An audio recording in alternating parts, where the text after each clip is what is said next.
Hey, shalom everyone. This is Chris Shoemaker, also known as Yehuda Ben Shomer, and you're watching the Ponderings of the Perkei Avot. Today we are in chapter 4, verse 3, and it says, "He would also say, do not scorn any man, and do not discount anything, for there is no man who has not his hour, and no thing that has not its place. For every person has a place, and a purpose and a function in this world and in God's plan." This makes me think of some very interesting things. First of all, Ecclesiastes says that there is a time for everything: a time to be born, a time to die, a time to sow, a time to reap, a time to plant, a time to uproot, a time to love, a time to hate, time to gather. So there's a time for everything. So in a sense, this is saying that every man has its hour, every man has his time, every man has his glory, no matter what kind of man it is. You remember the story in the Old Testament where that God scared away this army, and this band of lepers who were unclean and who had to live outside of the community went in and saw, hey, this camp's abandoned. Hey, let's eat. Let's grab as much stuff as we can. And they're like, this isn't right. We need to go back and we need to tell people that the army's left and that they can come and and take the stuff. It's not right for us to keep this to ourselves. And even though they were unclean, they were dishonored. They were living outside the camp.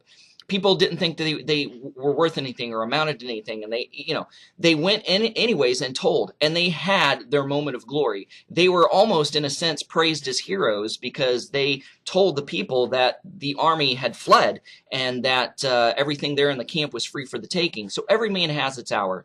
Think of the garbage collector.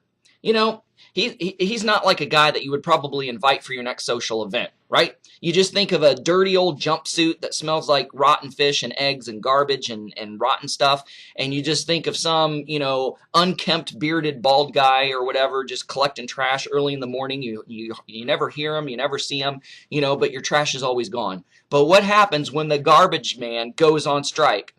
All of a sudden he's the most important person in the community. Right?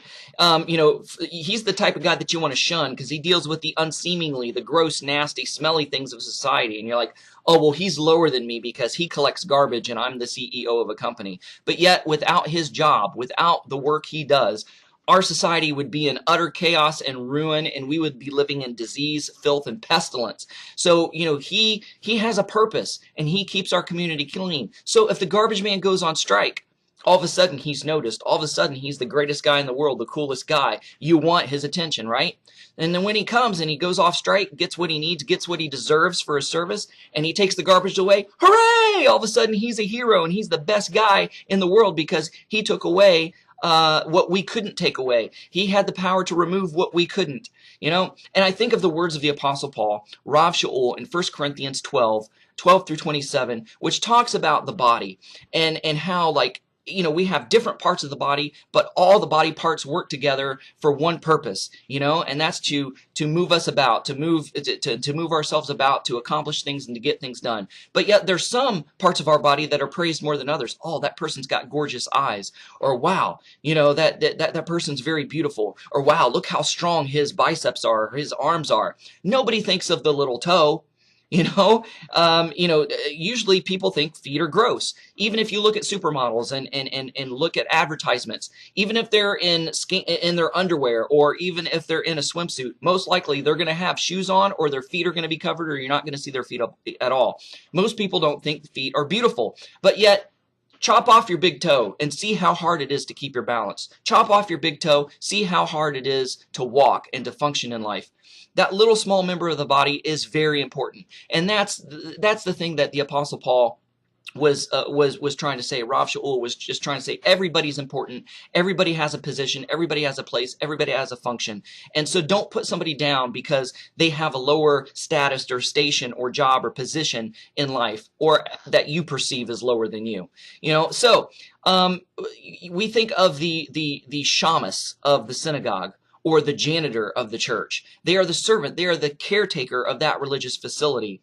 We go to church or synagogue to see and to hear the pastor or the rabbi speak, but we don't really go there to see the shamus. But yet, when we're there, the work of the shamus, the work of the janitor is very evident.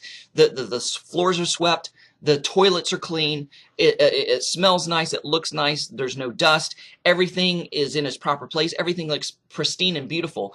But we don't really think much of the caretaker. So it takes the shamus to ensure that we're not wading through filth when we go to the restroom at the church or synagogue.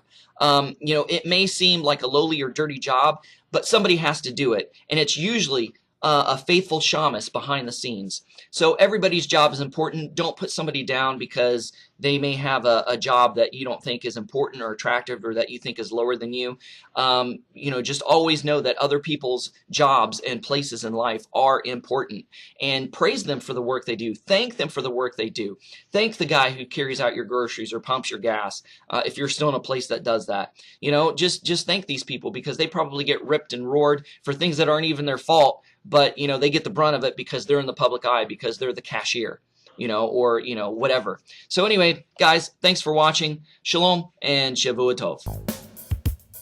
Thanks for watching. Stay connected by subscribing to our other social media accounts and visiting our website at abrahamsdescendants.com.